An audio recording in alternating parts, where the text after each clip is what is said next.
Napamulagat ang tulisan na bumaril, hindi makapaniwalang na block iyon ni Arthur, pero bago pa ito makabira muli, tinamaan ito ng palaso sa ulo mula kay Helen. Arthur, huwag kang hihinto, sigaw ni Helen, patuloy na binibigyan sila ng oras para makatakas.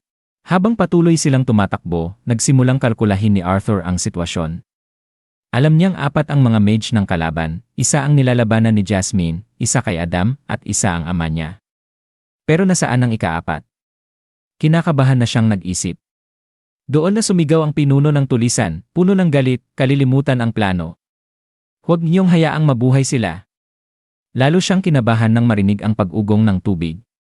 Pagtingala niya, nakita niya sa bangin ang ikaapat na mage, nakahanda ng pakawalan ang napakalakas na salamangka ng tubig, nakatutok mismo sa kanila, mabilis ang naging takbo ng isip ni Arthur. Kahit kaya niyang umiwas gamit ang mana, alam niyang hindi kakayanin yon ng ina niya. Sa desperasyon, tinulak niya ng malakas ang kanyang inapalayo mula sa bagsik ng salamangka. Pasensya na sa pasa, mama, bulong niya sa isip. Habang sumasapol ang tubig sa kanya, mabilis siyang naglabas ng balisong at inihagis ito ng buong lakas at tumpak na tinamaan ang paa ng mage, dahilan para ma-distract ito. Sa gitna ng hampas ng tubig, gumamit si Arthur ng mana string. Hinatak ang sarili papunta sa mage, handang isama ito sa kanyang pagbagsak mula sa bangin. Kung hindi ako makakaligtas, isasama kita, bulong niya sa isip.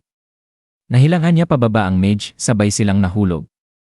Sinubukang abutin ni Durden si Arthur gamit ang kanyang earth magic, pero hindi ito umabot. Habang nahuhulog, nakita pa ni Arthur ang mga kakampi niya na ligtas na, at kahit nalulungkot, nakaramdam siya ng kaunting kapanatagan.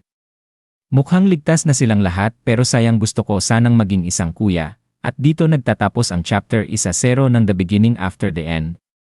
Gusto niyo ba ng kabanata 11? Mag-comment below at maraming salamat sa suporta. Hanggang sa muli mga ka-TV, paalam.